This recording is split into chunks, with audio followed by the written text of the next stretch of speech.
Fala galerinha do Explica aí, sejam muito bem-vindos a mais um XP Resolve. Eu sou o professor Tiago Tito, chegando para tirar a dúvida de vocês, dessa vez com uma questão do ano de 2020, bem recente, o Enem Digital. Vamos lá?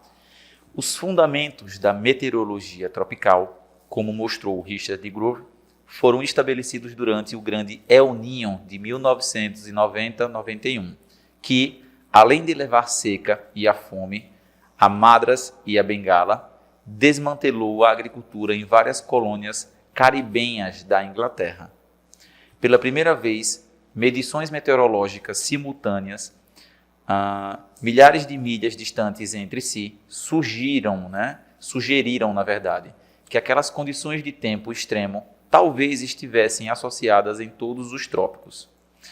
Uma ideia que só seria completamente desenvolvida durante a seca global de 1876 a 78 ali. O fenômeno climático citado ocorre periodicamente e tem como causa o aumento da... Gente, então a gente está falando de um fenômeno. E qual é o fenômeno que a gente está falando? Nós estamos falando do El Niño. O El Niño. Bom, se você já estudou o El Niño e a Laninha, você sabe que um se refere ao aquecimento das águas do Pacífico e o outro se refere ao resfriamento das águas do Pacífico, tá bom? Vamos observar então aqui que a gente está falando do El Niño, que ele levou seca, a algumas regiões, tá? Vamos lá. Esse fenômeno climático ocorre periodicamente, ou seja, de tempos em tempos, periodicamente o El Niño ele vem acontecendo, tá?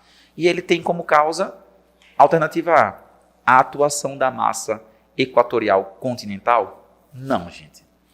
Porque a massa equatorial continental é uma massa de ar quente, pelo próprio nome, equatorial. Ela nasce, ela sai da linha do Equador, e ela dentro do continente, é o continental.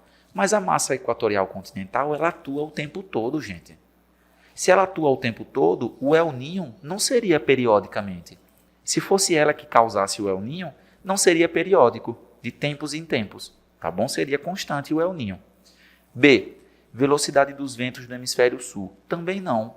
Não são a velocidade dos ventos do hemisfério sul que vão provocar o El Niño. Quer dizer que periodicamente a gente vai ter velocidades de ventos diferentes? Não, gente. A gente vai ter atuação constante dos ventos ali. Claro que nem sempre na mesma velocidade, mas vocês têm que compreender que é de maneira periódica. Então é algo que é periódico. Ele não fica contínuo. C. Atividade vulcânica no Círculo de Fogo. O Círculo de Fogo, ou o Círculo de Fogo do Pacífico, o Cinturão de Fogo do Pacífico, é uma região, que são aqueles países que são banhados pelo Pacífico e que concentram a maior parte dos vulcões ativos da Terra, terremotos, por exemplo, também. Então, o texto ele não está mencionando tremores de terra, não está mencionando o vulcanismo, nem os terremotos, que são o tectonismo, nem tampouco o vulcanismo vai proporcionar o El Niño. Essa seca aqui, em algumas regiões, não vai ser proporcionada por vulcões e terremotos. Alternativa D, temperatura das águas do Pacífico. E aqui a gente tem a nossa alternativa correta. Gente, o El Niño, esse fenômeno aqui, ele representa e é causado sobretudo por conta do aquecimento anormal das águas do Oceano Pacífico, Então, quando o Oceano Pacífico ele aquece de maneira anormal, de maneira que não é comum, a gente vai ter o fenômeno El Niño. O Laninha, que é o menino é o El Niño, Laninha, que é a menina, ela é o resfriamento das águas do Pacífico. Vamos lá. O que seria o El Niño? É o aquecimento, é a alteração aqui da temperatura das águas do Pacífico. A gente chama de El Niño porque ele sempre chega ali nos meses de dezembro. E o El Niño ele foi chamado assim por chegar no mês de dezembro, fazendo referência ali ao menino Jesus, dezembro, tá bom? Então, quem é o El Niño? É um aquecimento anormal. Muitas pessoas até hoje tentam explicar por que o El Niño acontece. E vejam que ele não é constante.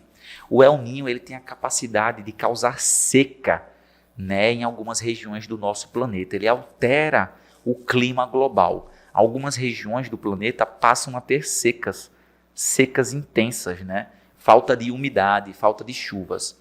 Essa falta de chuvas, ela é proporcionada pela alteração da temperatura, que alguns anos ocorrem e outros anos não ocorrem, por isso que é periodicamente, tá bom? Nas águas do Pacífico Sul, tá? Nas águas do Oceano Pacífico, beleza? A alternativa é liquefação das geleiras do Ártico. Não, gente. As geleiras elas não vão estar interferindo aqui no El Niño, tá bom? Então, as regiões polares, sobretudo aqui o Ártico ou o Polo Norte, ele não vai estar relacionado aqui à intensificação ou à ocorrência desse fenômeno de aquecimento, veja só, aquecimento das águas do Oceano Pacífico, tá bom? Bom, eu espero que você tenha compreendido, que você tenha tirado as suas dúvidas. Continue aqui conosco no XP Resolve e até o nosso próximo encontro.